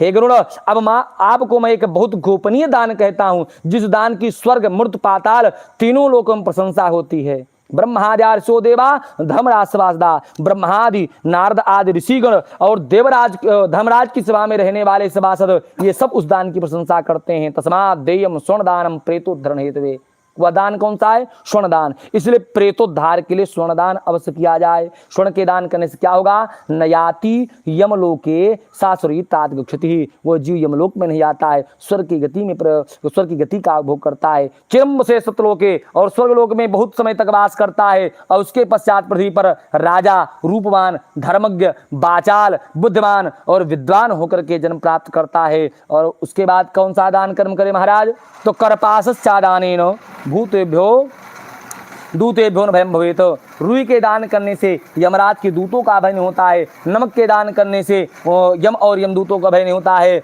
उसके बाद हे गरुड़, रुई के दान करने से यमदूतों का भय नहीं होता है। नमक के दान देने से यम का भय नहीं होता है। लोहा, नमक, रुई, तिल, स्वर्ण के दान करने से यमपुर के निवासी चित्रगुप्ता सब प्रसन्न हो जाते हैं। फिर सावधान का दान करें, सावधान के दान करने से धर्मराज प्रसन्न होते हैं। और सावधान का दान करने के बाद बताया कि गोचर मात्रम वसुधा दत्ता पात्र विधानतः पुनाद ब्रह्म हत्यायाः दुष्ट मुनीश्वरैः दृष्टान मुनीश्वरैः। मुनीश्वरों ने बताया है कि यदि कोई व्यक्ति गोचर्म प्रमाण, गोचर्म प्रमाण माने जहां पर गाय अपने बछड़े के सहित सकुशल पूर्वक बैठ सके उसको गोचर्म प्रमाण कहते हैं। इतने पृथ्वी का अभिदान कोई व्यक्ति कर देता है तो ब्रह्म हत्या दोष उसके समाप्त हो जाते हैं। लेकिन यह दान केवल राजाओं के लिए बताया गया है। प्राचीन समय में जो राजा लोग होते थे ना, ये अपने सीमा का विस्तार करने के लिए पड़ोसी राज्य पर आक्रमण करते थे, तो उसमें बहुत सारे सैनिकों की हत्या होती थी। उस हत्या के दोष से बचने के लिए राजा लोग पृथ्वी का दान करते थे। महीपति होकर के, जो पृथ्वीपति राजा होकर के पृथ्वी का दान नहीं देते, उनको विष्ठा का कीड़ा होना पड़ता है। अन्य लोग जो संसारी है उनके लिए क्या है, उनके लिए गोदान सर्वोत्तम है। बताया कि तस्मात् भूमिश्रो भूमिदान में प्रदापेत अन्येषां भूमिदानार्थम गोदान गतमया। जो भूपति हैं, राजा हैं, वे तो पृथ्वी का दान करें, और जो अन्य लोग हैं उनके लिए गोदान ही श्रेष्ठ है। ततो अन्ते देताभ्याम रुद्धेनुम प्रदापयेत रणिधेनुम ततोत्ता मोक्षधेनुम प्रदापयेत। हे गुणो, दानों में अन्य दान जो है वे तो अत्यंत अल्प फल प्रदान करने वाले हैं, लेकिन पृथ्वी का दान दिन पर दिन बढ़ता जाता है। और जो अन्य लोग हैं उनके लिए गोदान किया जाए। गोदान का भी महात्म बड़ा श्रेष्ठ है। गोदान के लिए बताया कि अंत में धेनु का दान जो है वो ऋद्धधेनु, वैतरणी धेनु और मोक्ष धेनु का दान किया जाए। ये तीनों प्रकार के धेनु व्यक्ति को पाप त्रिवृत्त से बचाते हैं। बाल्यावस्था में, कुमार अवस्था में, युवावस्था में, वृद्धावस्था में, दूसरे जन्म में, रात्रि में, प्रातः काल के समय में, मध्याह्न के समय में और संध्या काल में शरीर से, मन से, वाणी से जो कुछ भी पाप कर्म किया गया है, उस पाप कर्म की निवृत्ति के लिए एक बार दूध देने वाली बछड़ा के सहित गोदान यदि कर दिया जाए तो जीव को सदगति की प्राप्ति हो जाती है। तो गोदान का बड़ा महात्म है। कितने गोदान किए जाएं, कब किए जाएं, पता है, एक गौ स्वस्थ चित्तस्य भातृश्चा गोशतम। एक ही गाय का दान कीजिए आप, लेकिन कब कीजिए, जब आप स्वस्थ चित्त हो, शरीर में कोई रोग न हो, धनार्जन स्वयं आप कर रहे हो, तब एक गाय का दान दीजिए तो उतना पर मिलेगा जितना आतुरस्य गोशतम, आतुर काल के समय, मरण के समय 100 गाय के दान देने मिलता है। सहस्त्रम रिमाणस्य दत्तम दिवृतम, और मरने के बाद 1000 गाय के दान देने जो फल मिलता है, आतुर काल के समय वही 100 गाय के दान देने से मिल जाता है। इसलिए मृतत्तम पुनर्लक्षम विद्भूतम तसमम, इसलिए थोड़ा या बहुत जितनी आपकी सामर्थ्य शक्ति हो उतना ही दान कर्म करें, उचित समय पर करें। दान किनको किया जाए, पात्र व्यक्तियों को दिया जाए। पात्रे दत्तम चियदानम लक्ष्य गुण भवितम भवेत फलम भवेत। जो पात्र व्यक्ति को हम दान आदि कर्म करेंगे तो उसका लक्ष्य गुना फल हमको प्राप्त होता है। दातु फलम अनंतम स्यान, दाता को फल भी मिलता है और ग्राही को दोष भी नहीं लगता है। स्वाध्याय युक्त संयुक्ता परपाग विवृता रत्नपूर्ण महिम प्रज्ञान लिपते। यदि कोई स्वाध्याय से युक्त है, परपाग विवर्जित है, वो व्यक्ति यदि रत्न से परिपूर्ण पृथ्वी का भी दान ले लेवे तो उसको दोष नहीं लगता है। आगे बताया कि एका हे कसदातव्यम बहु नाम कदाचन। एक गाय या एक सामग्री का एक ही व्यक्ति को दान किया जाए, उसको बेच करके 2-4 व्यक्तियों में विभाजन नहीं करना चाहिए। सब विक्रीता विभक्ता व दाहत सप्तम, यदि उसको हम बेचेंगे विभाजन करेंगे तो 7 पीढ़ी तक के पूर्वजों का हमारे अधापतन हो जाता है। भगवान कहते हैं हे गुण कथिता या मया पूर्वम तो बैतरणी नदी तस्या उद्धरण उपायम गोदानम कथयामिते। मैंने पहले आपको बैतरणी नदी बताया था, अब उसको तिरने का पार करने का उपाय कहता हूँ। कृष्णाम वा पाटलाम वापी धेनुम कुर्याद अलंकृताम स्वर्ण श्रृंगी रौप्याखुराम कांस पात्र दोहिनीम कृणभक्षायाम कंठ घंटा समृताम कांस्योपर संस्थाप्य ताम्रपात सचैलकम यम हेमनसे तत्र लौदन समृतम कांस पाते घृतम कृत्वा सर्वं तस्योपनिषेत नाम इक्ष्मयं कृत्वा पटसूत्र निवेष्टेत गर्तम विधायसम कृत्वा तस्मिन् क्षेत्रेम। काली या कपिला गाय को सुंदर वस्त्र से आच्छादित करें, सोने की सींग, चांदी का खुर, कांसे का दोहन पात्र देवें, वहीं पर एक गड्ढा खोदें, उसी गड्ढे में दूध और जल भर देवें, उसी को नदी की संज्ञा देवें, वहीं पर सूर्य ग्रह से उत्पन्न इस गाय को खड़ी करें।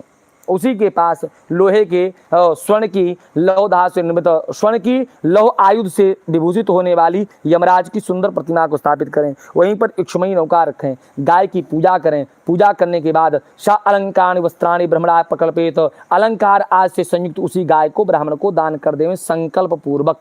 पुक्ष संग्रहित है उसको नाम आदि पाता, उस पूंछ पकड़ करके गाय की अपने पिताजी माताजी अपनी सदगति करना चाहते हो तो उस गाय का दान किया जाए। और गाय का दान करते समय प्रार्थना करें, भगवान का ध्यान करते हुए भव सागर मगना नाम शोक तापोप दुखिनाम त्राता तुम ही जगन्नाथ शरणागत वत्सल विष्णु दुश्रेष्ठ माम उद्धर मही सुसलाम या ताम तुम कि भव सागर में मैं भव सागर से मैं निमग्न होने से बचने के लिए, भव सागर में डूबने से बचने के लिए, मैं अपने दुख को समाप्त करने के लिए मैं यह गाय का दान हे जगन्नाथ भगवान आपके ही स्वरूप इन ब्राह्मण देवता को मैं कर रहा हूँ, आप संतुष्ट होइए। और यम मार्गे महाघोरे तामनिम सतयोजनाम तर्तुकामदारिम तुभ्यं महा महामार्ग यमराज के मार्ग में 100 योजन विस्तार वाली उस बैतरणी नाम की नदी को पार करने की इच्छा से मैं गाय का दान कर रहा हूँ। हे बैतरणी गोमाता आपको बारंबार प्रणाम है। गाय से कहें कि धेनुके तुम प्रतीचस्व यम द्वारे महापते, यम के द्वार पर महापथ पर महामार्ग में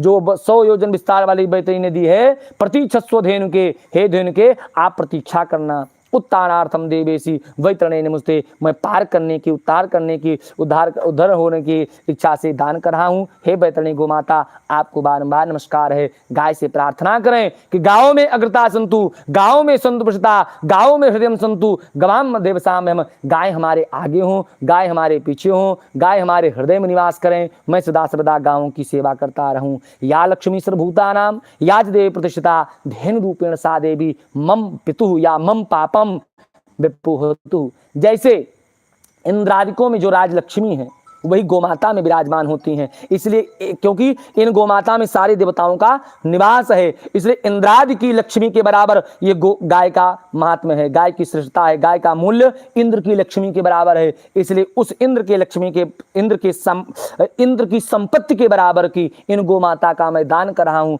हे गोमाता आपके दान कर्म करने से मेरे या मेरे पिताजी के सारे पाप समाप्त हो जाएं। इद मंत्र संप्रार्थ्यो सानिध्यं कायम, इस प्रकार मंत्र से प्रार्थना करके हाथ जोड़ करके मंत्र सहित गाय की प्रार्थना करके प्रदक्षिणा करके उस गाय का दान देवें।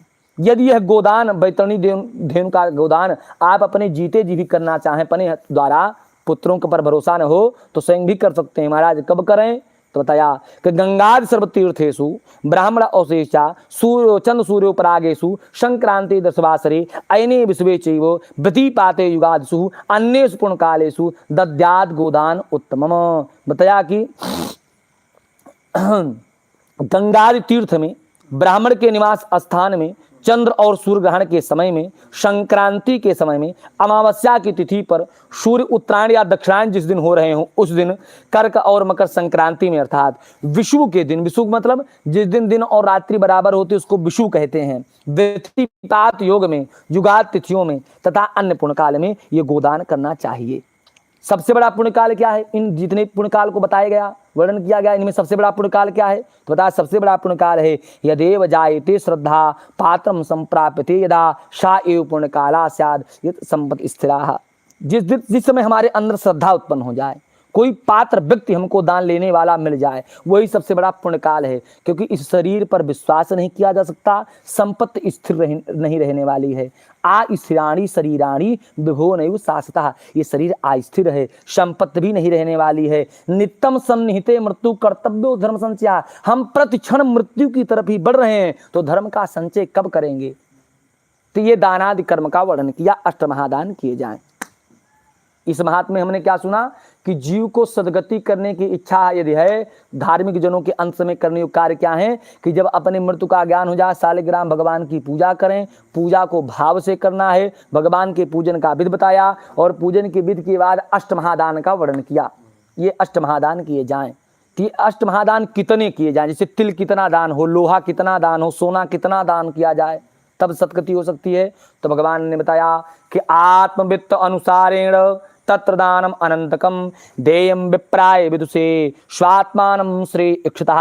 यदि अपनी आत्मा का आप कल्याण करना चाहते हैं तो अपने वित्त के अनुसार आप दान कीजिए। अल्पेनापि वित्तेन स्वाहस्तेन आत्मने कृतम, अपने वित्त से यदि कम दान करेंगे तब भी सदगति नहीं मिल सकती, कल्याण हो सकता। अधिक दान करेंगे तब भी अमंगल ही अमंगल होने वाला है। जैसे आपकी 100 रुपया की आमदनी है तो 1 रुपया, 2 रुपया, 4 रुपया, 5 रुपया, 10 रुपया का दान कीजिए। बचा हुआ 90 रुपया क्या करें?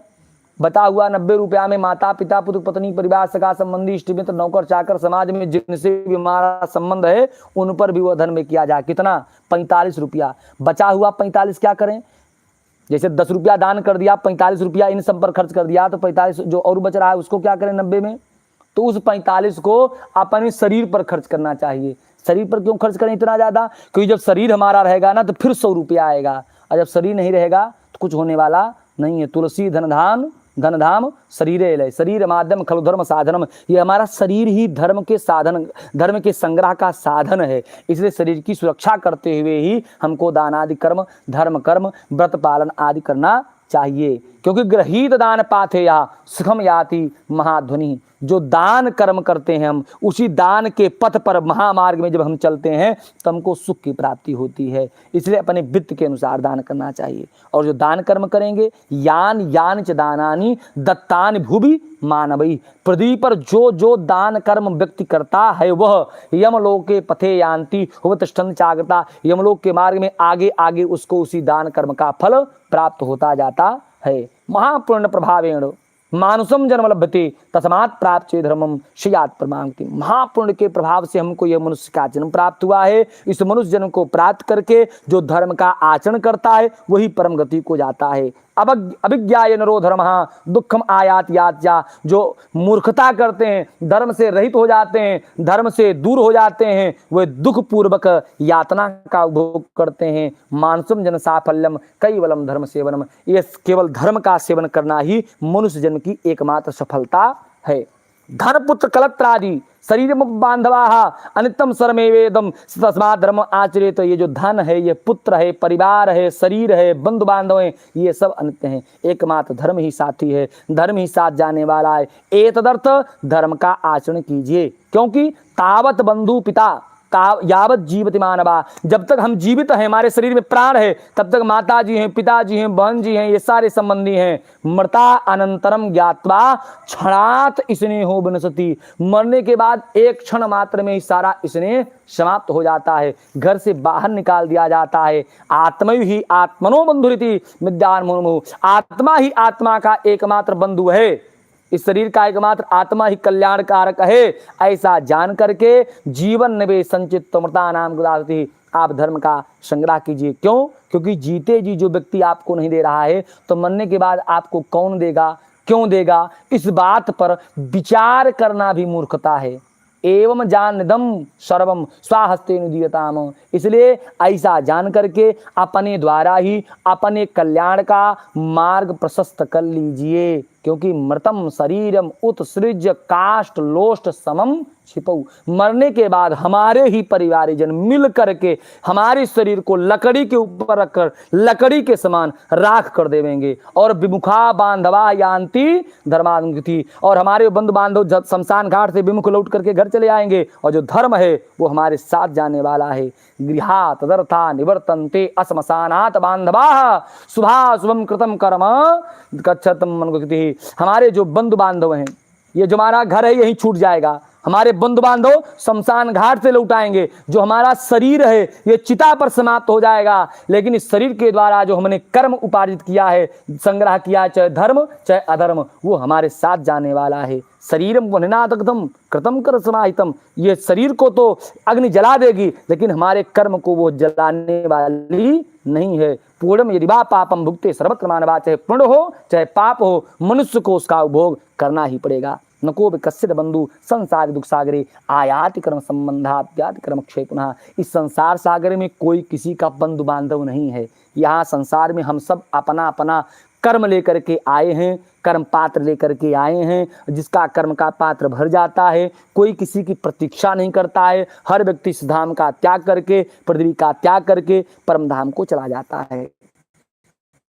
मातृ पितृ सुत भ्राति बंधु दारादि संग प्रणपायायु जंतूनाम नद्याम का सुखिला कस्य पुत्राश्च पौत्राश्च कस्य भार्या धनम च वा संसारे नास्ति कहा कस्य श्रम तस्मात् प्रदीयताम। बताया कि माताजी पिताजी सारे जो बंधु बांधव संबंधी माने जाते हैं सब ठीक वैसे हैं। जैसे एक खेत में हमने धान की रोपाई की, धान हमने लगवाया, और जब धान को हम काटते हैं ना तो पता लगा उस कोने वाला धान इस कोने वाला धान सारा धान सब एक में ही मिल गया। जब उसमें एक एक पेड़ हम अलग अलग करें तो पता लगा एक पेड़ उस कोने का था, एक पेड़ दूसरे कोने के पेड़ थे, लेकिन जब हम उसको पीट करके पुआल बांधते हैं सब एक में ही बिंद जाता है।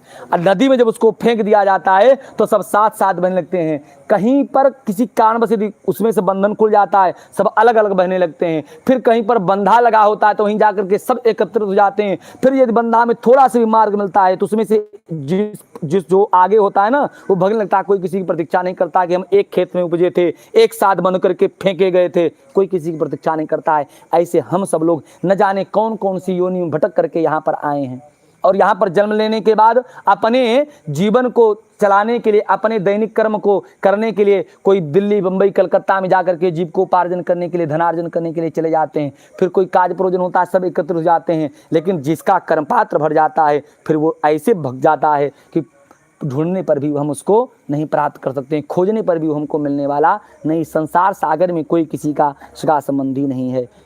ये दानादि कर्म ही जीव के सदगति के कारक हैं। तो दानादि कर्म कब किए जाएं, कब तक किए जाएं? जैसे भगवान अंत समय में क्या किया जाए, शालिग्राम भगवान की पूजा करें। भगवान की पूजा करने के बाद गीता सहस्रनाम का पाठ करें, श्रवण करें, भगवान विष्णु और शिव के स्तोत्र का जप करें, तिल आदि अष्टमहादान करें, गोदान करें। ये सारे दान अपनी सामर्थ्य के अनुसार करें, अपनी सामर्थ्य के अपने वित्त के अनुसार करें। कब तक करें? आत्मयत्तम धनम यावत तावद विप्रम समर्पयेत पराधीने धने जाते नहीं किंचित उत्सृजेत। बताया कि जब तक धनार्जन आप स्वयं कर रहे हो, परिवार की मुखियागिरी आपके अपने हाथ में है, तब तक आप खूब दान कीजिए, खूब तीर्थ यात्रा कीजिए, खूब उद्यान कीजिए, खूब बढ़िया तीर्थ यात्रा कीजिए, ब्रह्मभोज कीजिए, दान आदि कर्म करते रहिए। लेकिन पराधीने धने जाते, जब धन पराधीन हो जाए, स्वामित्व बच्चों के पास चला जाए तो नहीं किंचित उत्सृजेत, तो थोड़ा मात्र भी आपको दान करने का अधिकार नहीं है। यदि उस समय आप विरोध करके बच्चों से लड़ाई झगड़ा करके दान करेंगे तब क्या होगा? पूर्व कृते यद दानम तत् निष्फलम भवेत, तो पहले जो आपने दान कर्म किया है वो निष्फल हो जाएगा। क्योंकि जब आपका समय था तो आपने दान कर्म क्यों नहीं किया? आपका जब समय था तो आपने दान कर्म क्यों नहीं किया? अच्छा, हमारी स्थिति क्या है संसार में? जब हम युवान होते हैं, स्वामित्व हमारे पास होता है, धनार्जन कर रहे होते हैं, तो हम विचार करते हैं कि अपने बबुआ को पढ़ाएंगे लिखाएंगे, अफसर बनाएंगे। और जब पढ़ लिख करके अफसर बन जाएगा, बूढ़े हो जाएंगे, तो फिर तो दान ही कर्म करना है। हमारे बच्चे ने हमसे ट्रेनिंग ले ली, जब वो युवान होता है, हम वृद्ध हो जाते हैं, तो उसका बच्चा हो जाता है, वो अपने बच्चे को पढ़ाने लिखने में लग जाता है। यदि हम अपने पिताजी को तीर्थ यात्रा कराएंगे, उनकी सेवा शुश्रूषा करेंगे, तो हमारा बच्चा भी करेगा।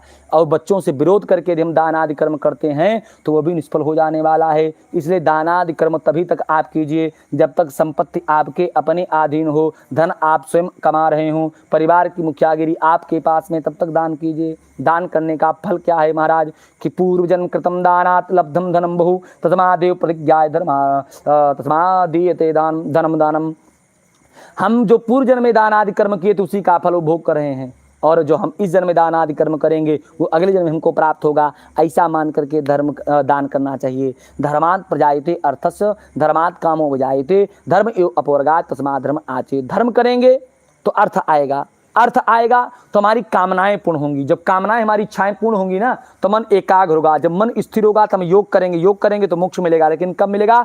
जब धर्म करेंगे।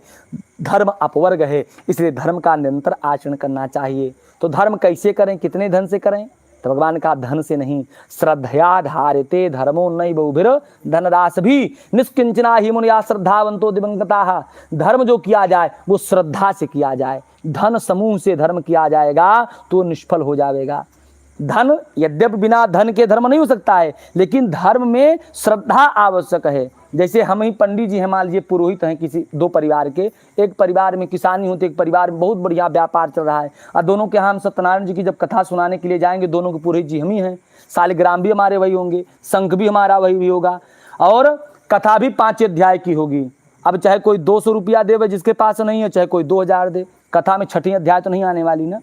अंतर क्या होगा? जिसने 200 रुपया व्यय किया होगा, यदि उसका भाव निर्मल है, यदि उसके अंदर भगवान के प्रति श्रद्धा है, विश्वास है, भक्ति है, तो उसको अधिक फल मिल सकता है।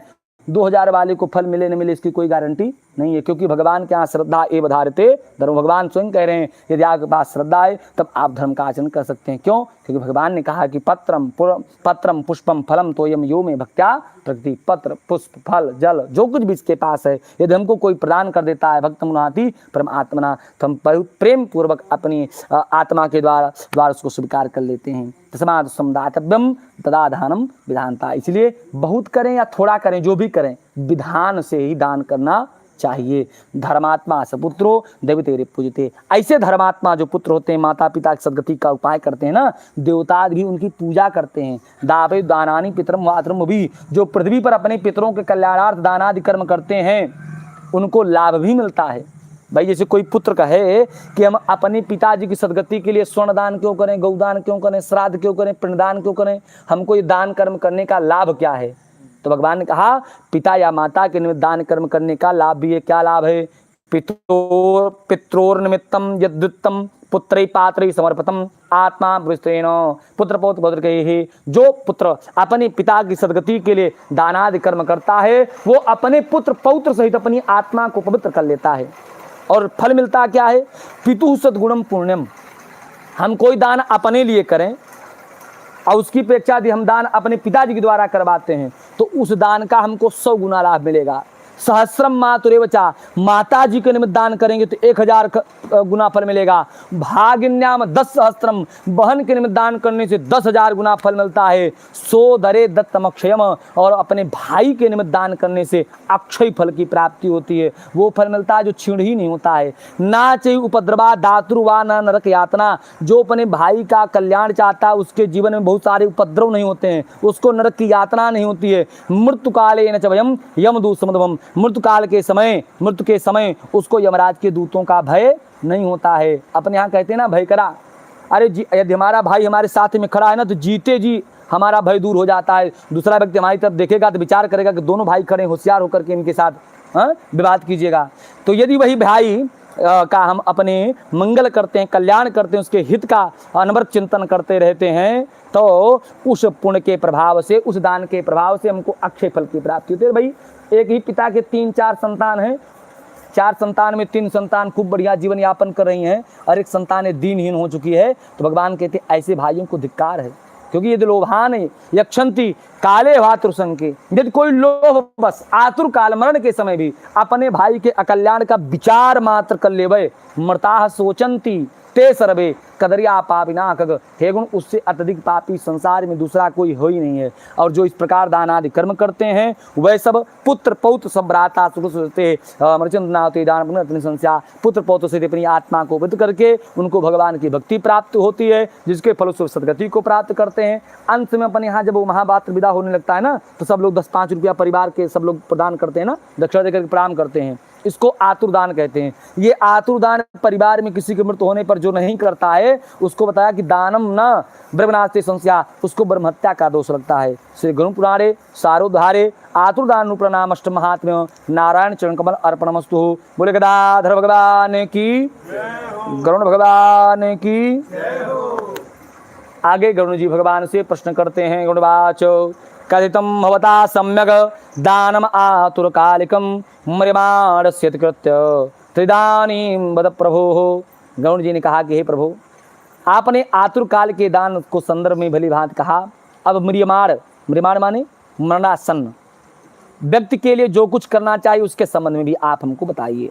श्री भगवान वाच, भगवान बोले शुणताच प्रवक्ष्यामि देह त्यागत्वदिम मर्ता एन विधानेन सद्गतिम यान्ति मानवाः।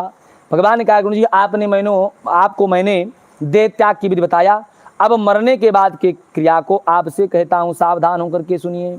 भगवान ने बताया कि जिस समय जीव कर्म प्रारब्ध योग से शरीर को त्याग करे, तब वहीं तुलसी के वृक्ष के समीप एक जगह गाय के गोबर से मंडल करवावें, लिपवावें, वहाँ पर तिला बिखेरें, स्वच्छ कुशा का आसन लगावें, शालग्राम सरकार की मूर्ति स्थापित करें। क्यों? क्योंकि शालग्राम शिलाम यत्र पाप दोष भयापहा तन सन्निधान मरणान मुक्तोर जंतो हो सुनिक्षिता। भगवान शालग्राम सरकार की शिला जहाँ पर निवास करे, जहाँ पर स्थित हो, उसके सन्निकट रहने से सारे पाप दोष समाप्त हो जाते हैं, भय समाप्त हो जाता है। और तुलसी वृक्ष छाया यत्राद्भुतापहा, भव के ताप को दूर करने वाली तुलसी के वृक्ष की छाया के पास रहने से तत्रैव मरणान मुक्ति ही, मरण होने से जीव की सर्वत्र सर्वदा दान दुर्लभा, वो ऐसी मुक्ति को प्राप्त करता है जो दान और कर्म करने से दुर्लभ है। वो मुक्ति को केवल छाया के पास रहने मात्र से प्राप्त कर जाता है। क्योंकि भगवान ने कहा तुलसी विटवस्थानम गृहे स्यावत श्रुते, जिसके घर में तुलसी का वृक्ष है तदग्रहम तीर्थरूपम हीन यम किंकराहा, वो घर तीर्थ स्वरूप है, वहां पर यमराज के दूतों का प्रवेश नहीं होता।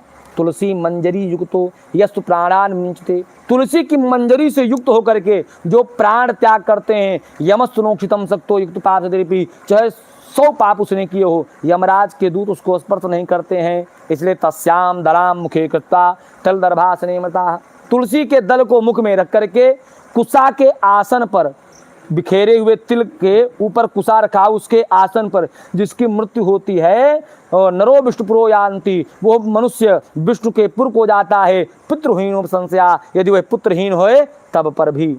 तिलाप द्रभा तुलसी निवारन्ते दुर्गतो यमांत आतुरम, ये जो तीनों प्रकार के तिल हैं, दर्भ धर्मानी कुशा है, ये सब मरण धर्मा प्राणी को सद्गति प्रदान करने वाले होते हैं। भगवान के पसीने के मल से उत्पन्न 3 प्रकार के तिल, काला भूरा सफेद, ये इसके प्रभाव से असुर दानव दैत्य ये सब समाप्त हो जाते हैं। हेतार्च, भगवान कहते हैं हे गरुड़, ये जो कुशा है हमारा रोम है। जब भगवान ने 12 अवतार लिया था और जल से पृथ्वी को लेकर के आए थे, अपने शरीर को छिटका था, तो उनका जो रोम अलग हुआ था उसी से कुशा का निर्माण हुआ है। कुशा के बारे में बताया कि कुशमूले स्तो ब्रह्मा कुसुमध्य तु जनार्दना कुशाग्रे शंकरो देवस्त्रयो देवा कुशेषता, कुश की जड़ में ब्रह्मा जी, मध्य भाग में जनार्दन, अग्रभाग में भगवान शिव का वास होता है, इसीलिए कुशा पवित्र कारक है।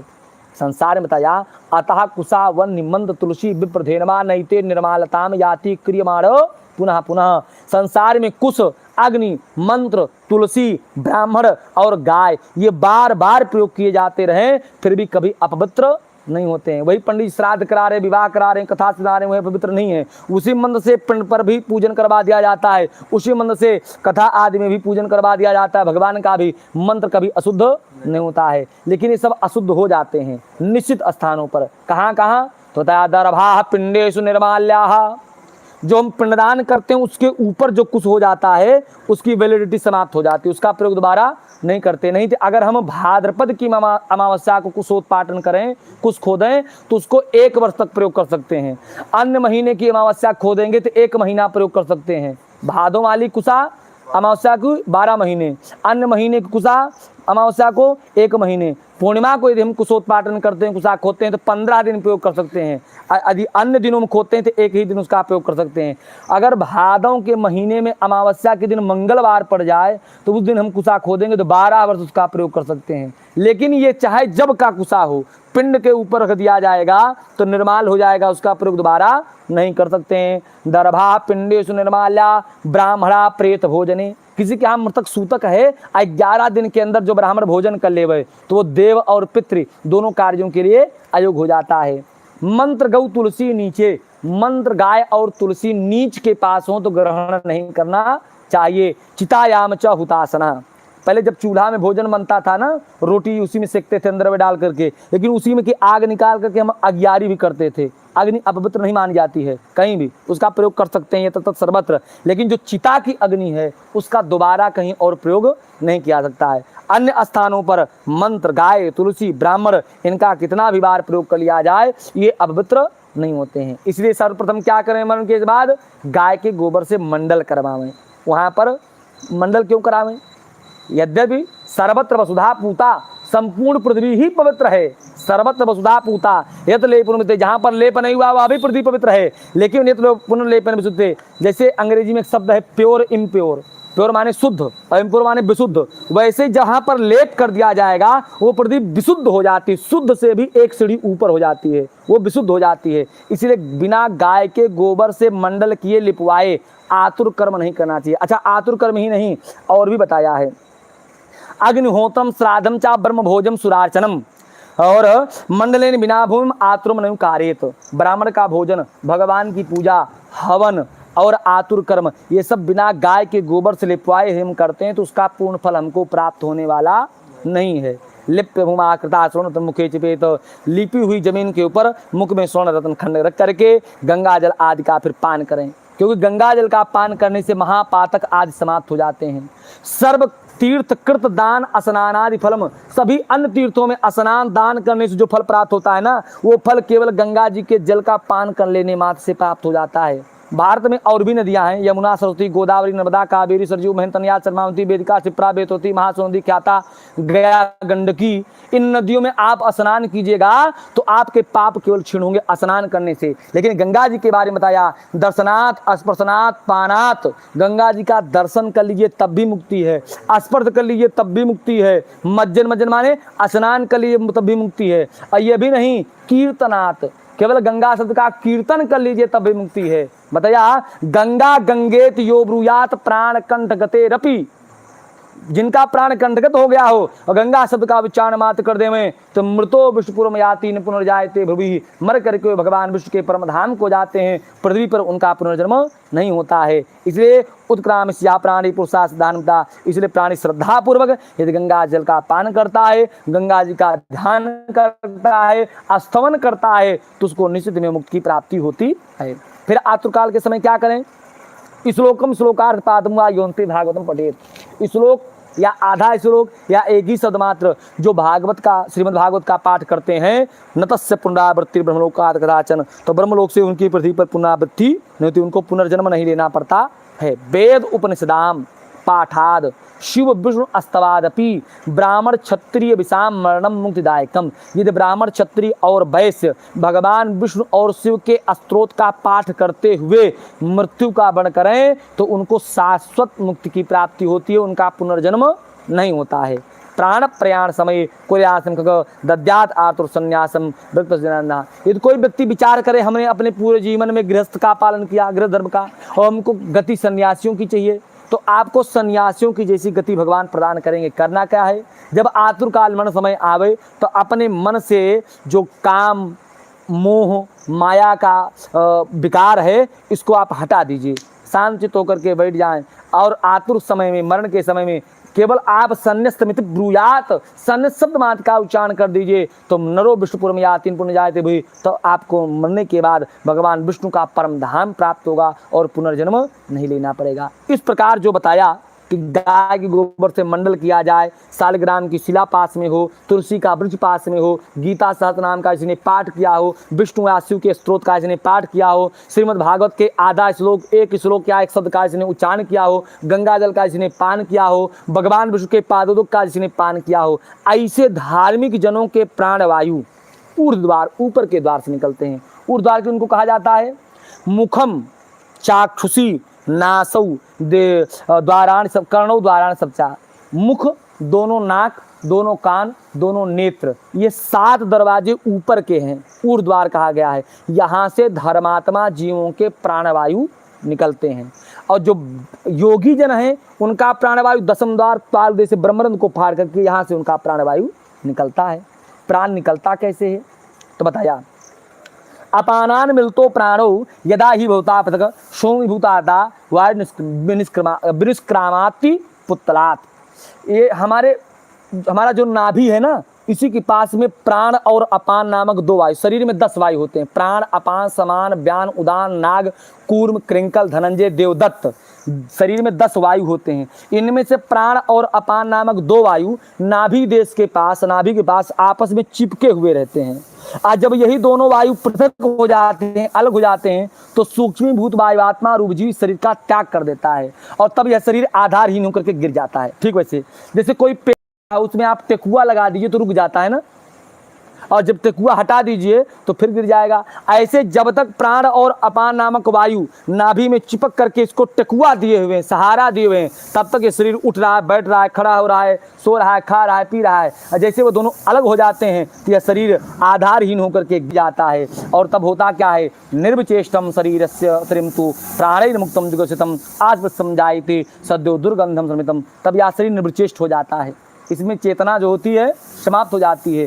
और क्या होता है, अस्पृश्य हो जाता है, इसको कोई छूता नहीं है, निंदित हो जाता है, घर से बाहर निकाल देते हैं, दुर्गंध युक्त हो जाता है, इसमें से दुर्गंध आने लगती है। और इस शरीर की फिर क्या होगी गति, त्रिधावस्था शरीरस्य कृम विभंग भस्म रूपता। इस शरीर की 3 क्रियाएं होती हैं। जमीन के नीचे गड्ढा खोद करके इसको गाड़ देंगे, कीड़े इस शरीर को खा करके समाप्त कर देंगे, जल में प्रवाहित कर देंगे, पशु पक्षी मांस को नोच करके खा करके शरीर को समाप्त कर देंगे, अथवा चिता के ऊपर, लकड़ी के ऊपर करके इसको राख कर दिया जाएगा। त्रिधा अवस्था शरीरस्य कृमि विभंग भस्म रूपता किंगर्वा कृते देहे क्षण विध्वंस निर्भय। तो ऐसे शरीर पर क्या गर्व करना जिसको क्षण भर में विध्वंस हो जाना है। पृथ्व्यामलिते पृथ्वी तेजोते समी समी तो आकाशे समीभूता। पृथ्वी में जल में तेज में वायु में आकाश में लीन हो जाता है। जो जगत साक्षी है, अजर अमर है, आत्मा, वो सुख दुख दोनों द्वंद्वों से रहित है, न सुख का उपभोग करता है न दुख का। आत्मा तो इस शरीर का त्याग करने के बाद नवे गृहे दग्धे यथा गृही, नवीन शरीर में ऐसे प्रवेश कर जाता है जैसे हमारे घर में आग लग जाए, हम नया घर बनाते हैं, कपड़ा फट जाए, नया कपड़ा सिलाते हैं, ऐसे आत्मा इस शरीर का त्याग करके नवीन शरीर में प्रवेश कर जाता है। और जो जीव होता है वो अपने किए हुए कर्म के फल का उपभोग करने के लिए भगवान के धाम को चला जाता है। बता कि दान प्रभावा सुमहान भावा प्राप्नुत नाकम सुरपूजमाना। दान के प्रभाव से जो धर्मात्मा जीव होते हैं वो देवताओं के द्वारा पूजित होते हैं। दान का इतना श्रेष्ठ महात्मा है। श्री गुरु पुराणे सारुद्धारे मरिमार्ग कृतनु प्रणाम महात्म्य नारायण चरण कमल अर्पणमस्तु। बोल गदाधर भगवान की, गरुण भगवान की। आगे का महात्मा कल श्रवण करते हैं। 2 बार भगवान नाम कीर्तन करें। हरे शरणम हरे शरणम हरे शरणम हरे शरणम हरे शरणम हरे शरणम हरे शरणम हरि शरणम हरि शरणम हरि शरणम हरे शरणम हरि शरणम हरि शरणम हरि शरणम हरि। कृपालु आपकी शरणम दयालु आपकी शरणम कृपालु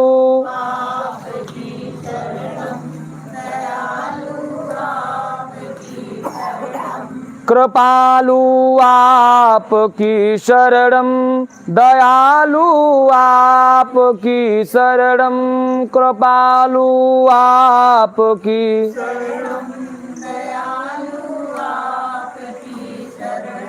हरि शरणं हरि शरणं हरि शरणं हरि शरणं हरि शरणं हरि शरणं हरि शरणं हरे शरणं हरि शरणं हरि शरणं हरि शरणं हरि शरणं हरि शरणं हरि शरणं हरि शरणं हरि शरणं। बोलो गदाधर भगवान की, गरुण भगवान की, व्यास भगवान की, श्री सूत महाराज की, गरुण पुराण की, अपने बने माता पिता की, गुरु गोविंद भगवान की।